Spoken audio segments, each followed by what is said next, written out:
In a democracy, citizens need to be informed. Informed about policies, issues, homelessness, law enforcement, and social services.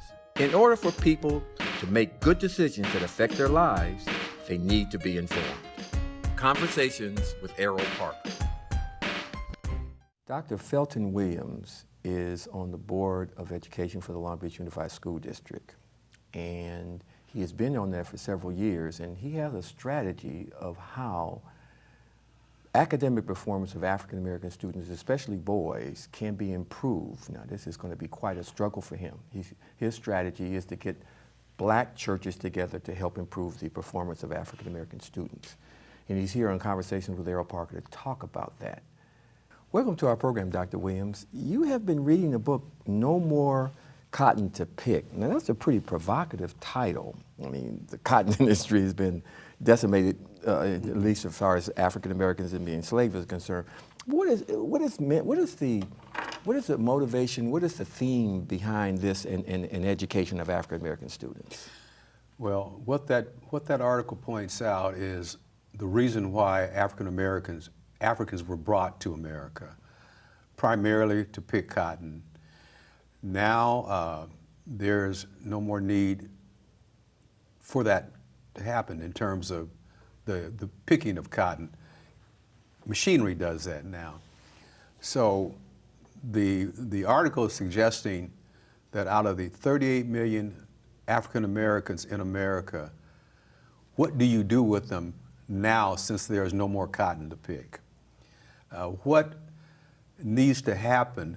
And that article suggests that 38 million is an excess on America, that something needs to take place to excise that 38 million. And the article goes on to talk about some of the situations that are part of that 38 million: lack of work, low performance in schools, hanging out on street corners, drugs, and so forth and so on, which represents a scourge on America.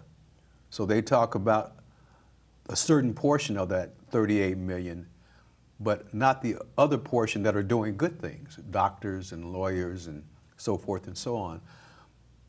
But even as you look at the current climate today, you have a president in office who's trying to excoriate certain groups that they don't feel belong in America.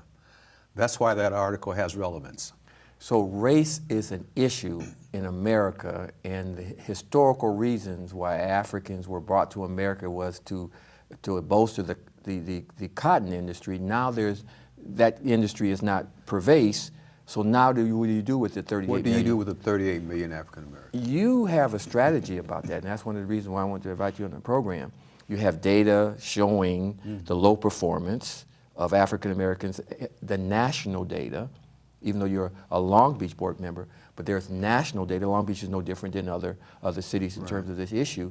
But you have a strategy. You're saying that in order to mitigate this and improve performance, let's partner with the African American, predominantly African American church congregations. Why are you selecting them as opposed to other groups? Let me also say this. I also chaired an organization called the Council of the Great City Schools, which is a national organization that represents 75 of the nation's largest urban school districts.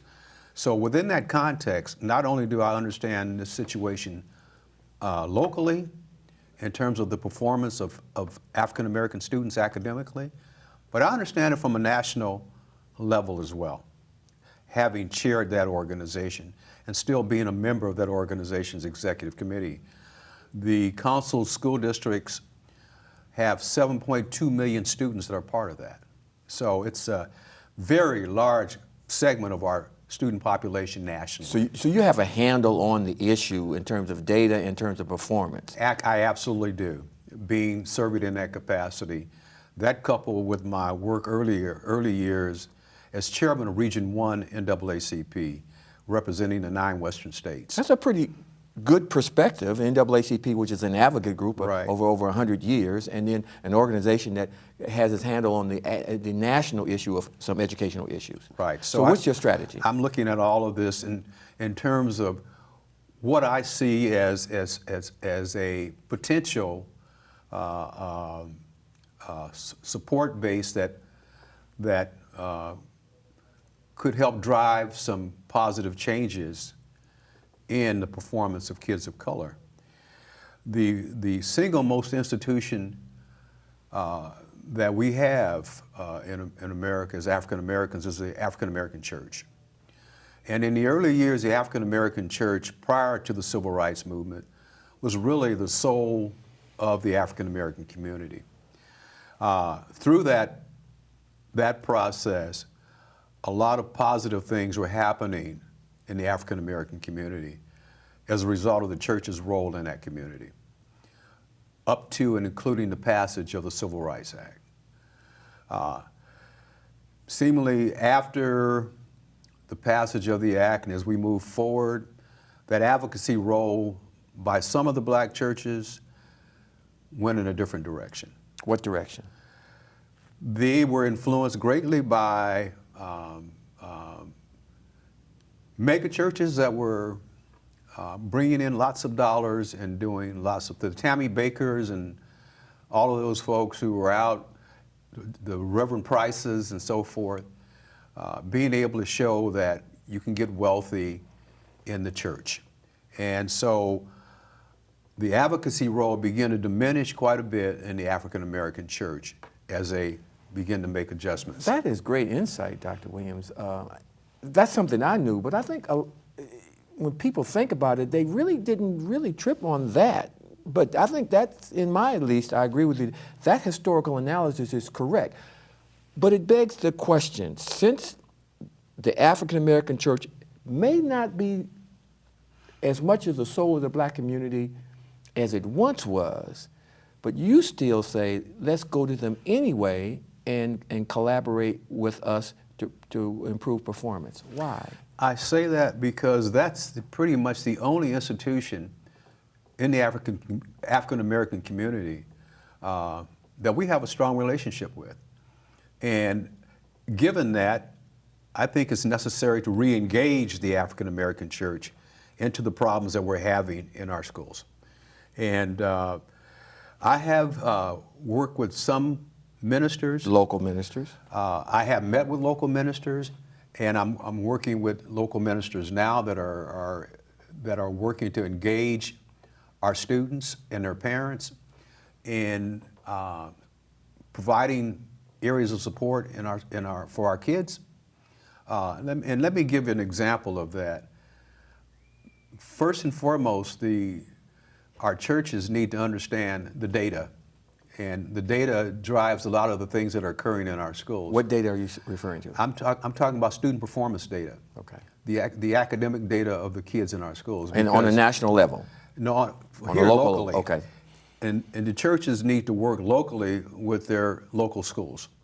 But it needs to be looked at as a national model that can be adopted nationally. And they bring a great deal of resources that they have sitting in those churches. They have retired school personnel in those churches. Oftentimes, those school personnel bring a lot of expertise that can be used to assist kids in our district. As an example,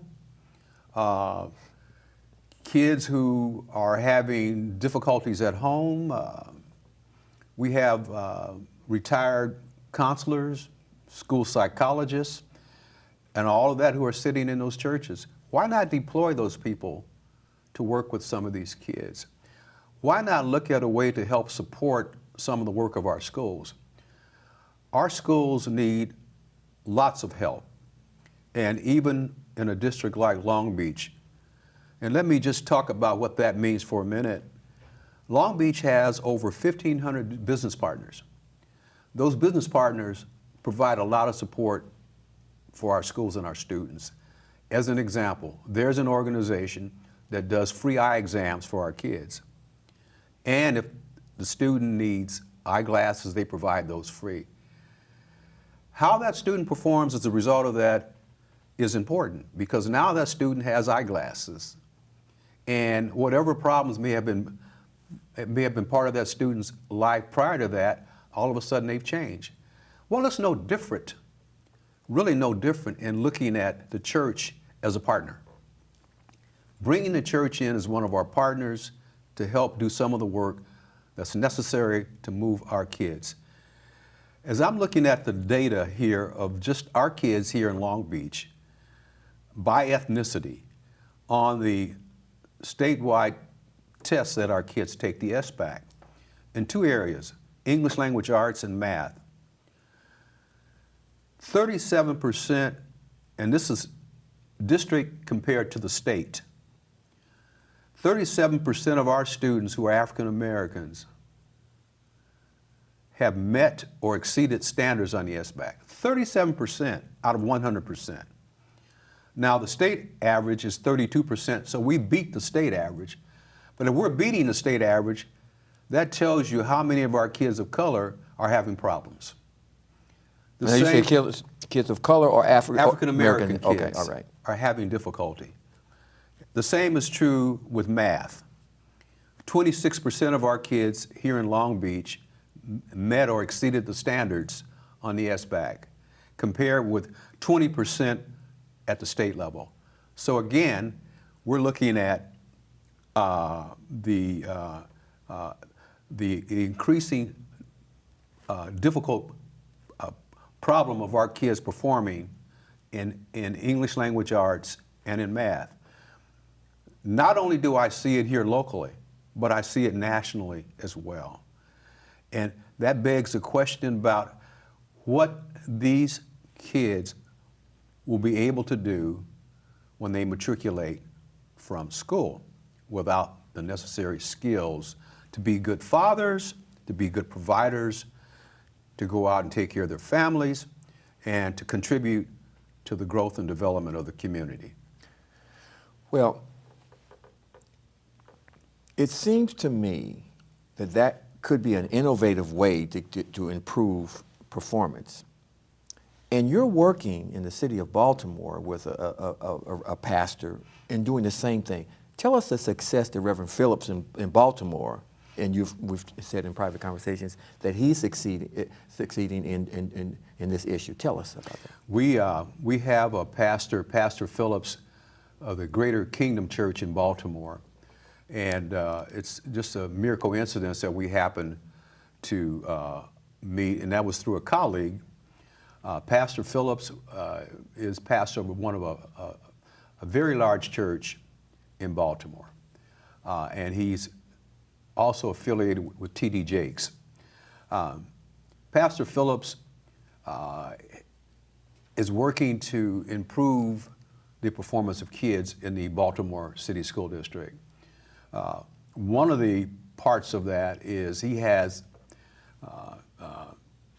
basically said to people in his church, we've got a truancy problem here in our school district. So they're knocking on doors getting kids back in school.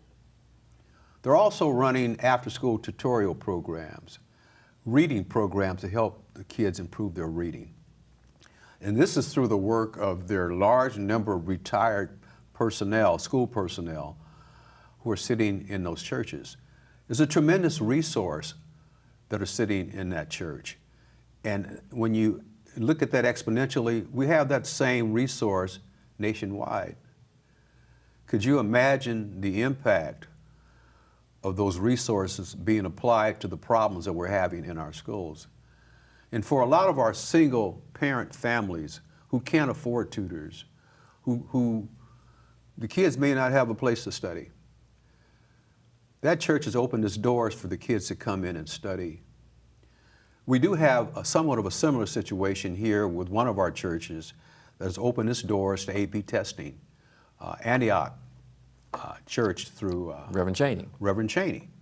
But being able to take gestures like that and move those gestures to improving the performance of our students of color, I think adds significance to the struggle that these kids are facing. Well, now you're presupposing, Dr. Williams, and just taking a different issue, not necessarily my own, but I want to stretch you a little bit here. You're presupposing that pastors want to do what you want to do. African American pastors wanting to do what you want to do. That's an assumption that you're going off. What gives you reason to believe that African American pastors who are pastors of predominantly African American congregations would collaborate with you on this? I think we've got some of that's in proof. As I mentioned, Pastor Phillips, I mentioned Pastor Cheney, and recently we have another pastor here in Long Beach, Sean McMillan at St. Mark, just as some example. But I think they need to understand the scope and complexity of this situation. How does improving the academic outcomes of kids of color impact the community and they're a part of the community? If you have improvement in kids graduating, going to college, running stable families, becoming church members, all that adds to everybody's ballpark. Well, that's another assumption. And I'm not saying that that's not true. I'm just trying to stretch you a little bit. You're saying that if I'm as a pastor, collaborate with you, then it's going to benefit my church in terms of my academic performance. Now, we're looking at gentrification in the African American community. Churches, and it's happening nationally, that once was predominantly African American around that church facility is no longer the case. Mm-hmm. We have churches now where there are elderly people and an absence of young people. Many of the families, because of gentrification, has moved away in the North Valley and Inland Empire and has left congregations in the inner city of Long Beach. The demographics have changed. Does that have any impact upon the effort that you're making? But you still have African American kids in the schools. And those kids still need help and they need assistance. Wherever they may live and go back to, but they're still in our schools. And these churches can still contribute to the academic outcomes of these kids. Now, that begs the question of how that may benefit them by investing those resources. But given the need and given the expertise of some of those folks in those churches who may not be investing their time and their energy in working with these kids, here's an opportunity to get some things done. Here's an opportunity to say, we have worked to help improve the graduation rates of X number of kids in the district by our work, have helped to reduce the gang violence that plagues a lot of what we do in our city. We have helped to make our city a safer place.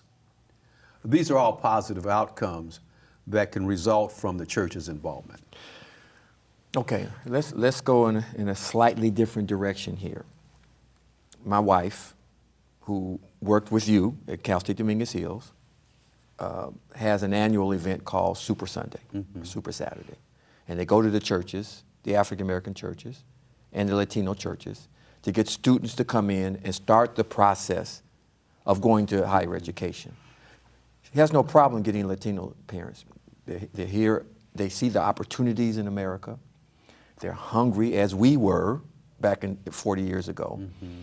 But she has a struggle getting the pastors and the black parents to come to these meetings to talk about getting their children involved in post-secondary education, whether it's vocational education or whether it's college prep. That's a phenomenon that exists in our community. And you're talking about going to those same churches to try to get cooperation.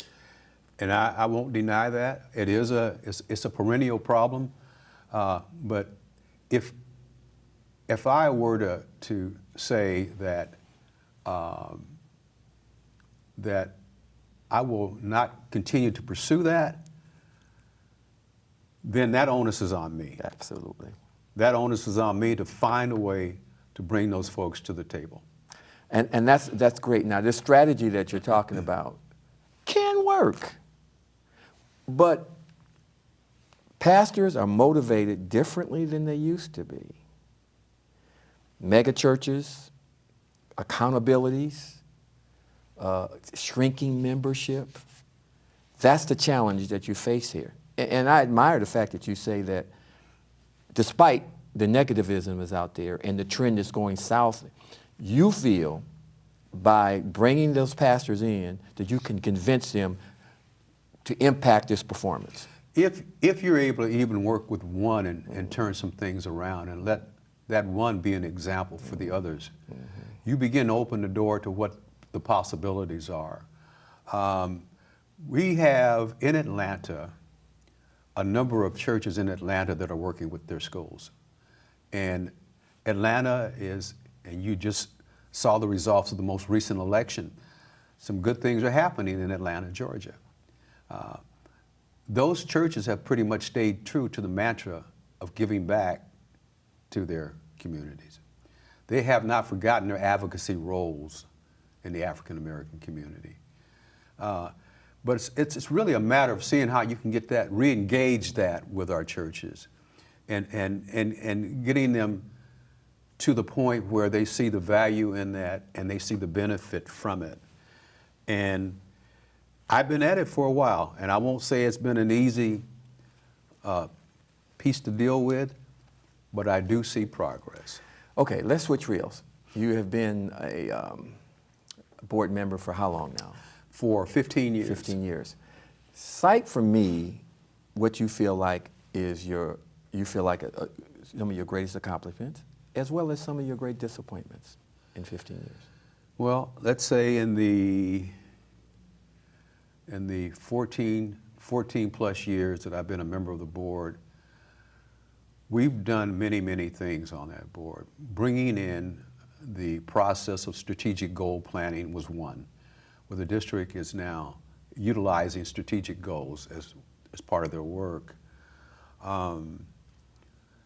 Advocating for a communications piece where the district now communicates with its diverse audience, public audience, in terms of the processes that we use to get our information out to our diverse audiences, and not just assuming that our messages are being understood, but making sure that we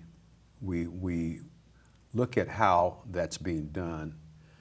The strategic goals, the advanced placement programs that we were able to bring in more African American students as part of that process, from 500 back in 2014 to over 3,000 African American students who are taking AP classes today. Mm-hmm. And the district won a national award for that, for the increased participation of African American students. I would say, in retrospect and looking at the work, and there's been a lot of work, I mentioned just a few of those, but that work was reflected in the award that I received nationally, the Green Garner Award for the Outstanding Urban Educator of the Year last year. Congratulations. But the work in the district was actually a reflection of that award that I received nationally. Disappointments? Not really. I don't have disappointments. I just have hopes and aspirations about tomorrow. I can't hang my hat on disappointments because I would not get anything done if I did. But to look at a way to move through those areas of resistance to make some results, to get some results. What was one of the things that you have not done that you really want to do before your time is up? Well, we're currently working right now and seeing if we can bring in more African American teachers in the lower grades. Those numbers have gone way down, and for lots of reasons. And why am I looking at African American teachers? Well, these folks, the teachers, tend to understand the behavioral aspects of African American boys, because most of them have been through it. So rather than these boys being suspended or channeled into low-performing classes, these teachers can work with these kids, I think, in a way that prevents a lot of that from occurring. So that's important to me to look at how we get that done. And we have a partnership with the College of Education at Long Beach State that's working on that right now. Do you feel an extra burden or responsibility being the only African American on the board? I think what's at stake here is allowing people to see that students are students, and that what we do for one student, we do for the other, and making sure that we understand the process of equity and what that means district-wide. Long Beach is a school district that I think has recognized that and is moving forward and expending those resources where necessary to make sure that equity is occurring across our district. I'm very pleased with that, and I'm very pleased with the ability to work with my colleagues, my board colleagues, on this process of equity and fairness in our district. Dr. Felton Williams, thank you so much for the short notice that I gave you to be on this program, but you had a platform to talk about this new strategy, which I think is really fascinating, and anything that I can do to help you achieve that, of course, I will. Thank you so much for being here. You're quite welcome, and thank you for inviting me, Erroll. I appreciate it. Dr. Felton Williams is the only African American on the Board of Education. He's been there for 14 years. He's got a tremendous strategy and hope to improve the academic performance of African American students, especially African American boys. Thank you for being on the program. Thank you. And thank you for joining me on Conversations with Erroll Parker. We'll see you next time. In a democracy, citizens need to be informed about policies, issues, homelessness, law enforcement, and social services. In order for people to make good decisions that affect their lives, they need to be informed. Conversations with Erroll Parker.